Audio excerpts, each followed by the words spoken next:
Continuamos con ética en la investigación con seres humanos en este tema de problemas sin resolver, problemas generales que deberíamos intentar mejorar. Dentro del nivel general vamos a mencionar la internacionalización de la investigación, la colaboración entre distintas universidades, distintas entidades y distintos países. Concretamente, el problema de los países en desarrollo. ¿Qué es lo que ocurre? En principio resulta deseable que en estos proyectos internacionales tomen parte países de los no llamados del primer mundo. Interesa primero para que se integren, socialmente favorece su propio desarrollo y no tiene ningún sentido dejarlos fuera de estudios internacionales que pretendan ser universales. Pero hay que tomar precauciones especiales. Este tipo de países tienen condiciones mucho más vulnerables cuando hablamos de investigación en seres humanos. De hecho, coloquialmente se habla de investigación safari, cuando una gran farmacéutica, un promotor o un grupo importante de investigación se lleva la investigación a un país en desarrollo, en vías de desarrollo. ¿Por qué se selecciona este tipo de países para la investigación? Bueno, en principio porque es más barato, como pasa también con las industrias. La población es mucho más accesible, hay menos tasa de abandono y la legislación, sobre todo, es mucho más permisiva y los comités de ética en la investigación normalmente no tienen la cualificación necesaria para poner lo que entenderíamos por trabas a la investigación poco ética. Los problemas que se plantean fundamentalmente son en relación con estos 4 puntos que vamos a ver. En primer lugar, los proyectos que se llevan a este tipo de países con mucha frecuencia son proyectos que no tienen interés local. Es decir, lo que hago es trasladar mi investigación a un país de este tipo porque me es más barato. No tiene interés para la población de ese país, pero sí para la mía. Es decir, investigo el SIDA. El SIDA concretamente sí que tiene interés normalmente en los países en los que se hace, pero los resultados obtenidos con mucha frecuencia no son aplicables porque son resultados extraordinariamente caros. Luego, en vez de escudarme en ¿tiene interés para la población local? Realmente no tiene interés este tipo de investigación que estoy haciendo porque luego no va a ser aplicable a los locales.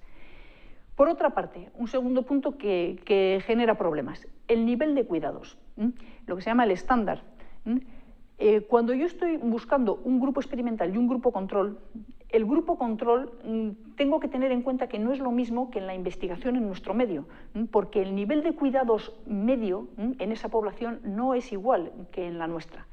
Puede llegar a ser tan problemático como para hacer que los resultados no sean extrapolables a mi población.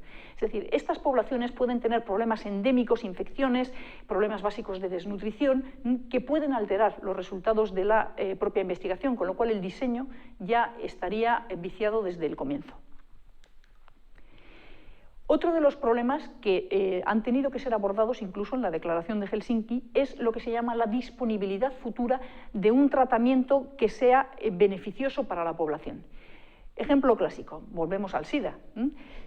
Si yo estoy haciendo una investigación en una población, en un país en desarrollo, sobre esta enfermedad, yo pongo a disposición de los participantes, evidentemente, un tratamiento que presumiblemente pueda ser eficaz, porque estoy efectivamente experimentando con un grupo control y con un grupo experimental.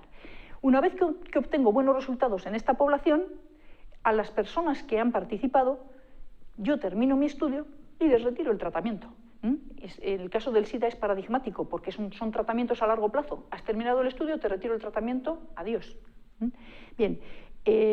Esto se considera éticamente reprobable y ya la Declaración de Helsinki habla de que los participantes deben tener acceso a ese tratamiento en el futuro, aunque el estudio se termine, si ha sido beneficioso, aunque no sea más que como compensación a su colaboración en el estudio. Esto lo dice la Declaración de Helsinki, pero evidentemente cuando hablamos de tratamientos muy caros, ya nos imaginamos que es dudoso que esto se aplique en realidad. En cuanto a la calidad del consentimiento informado, este vuelve a ser otro problema. Consentimiento informado, hablábamos una vez más de piedra angular en la investigación sobre seres humanos. Para empezar, en la práctica, quien va a solicitar el consentimiento informado son los investigadores locales, que con frecuencia no tienen formación suficiente a la hora de dar esta información y solicitar el consentimiento. Consideran que simplemente basta con la obtención de una firma en muchos casos. Por otra parte, el receptor, es decir, la población de estos países con un nivel de analfabetismo elevado, con dificultades quizá para comprender lo que se está planteando, los riesgos de una determinada intervención, la falta de costumbre de que se les plantee este tipo de circunstancia y la confusión, obviamente, con el proceso asistencial hace que el consentimiento muchas veces sea de una validez muy dudosa. Finalmente, el tema de la coacción económica o social. Simplemente hay veces en que este tipo de poblaciones consiente porque considera que el médico es una figura de autoridad o aquella persona que le está pidiendo autorización o colaboración, pues es una figura de autoridad y no se están dando cuenta de que su colaboración debería ser voluntaria. O simplemente es el único acceso que tienen a una asistencia sanitaria. Si me apunto a este proyecto o a este estudio, efectivamente voy a tener un tratamiento que de otra manera no tendría, o al menos algún tipo de tratamiento. Bien, dadas las circunstancias y cómo están en este momento las cosas en este tipo de países, ¿no deberíamos establecer una moratoria y quizá momentáneamente excluir a este tipo de países de la investigación con seres humanos para evitar abusos?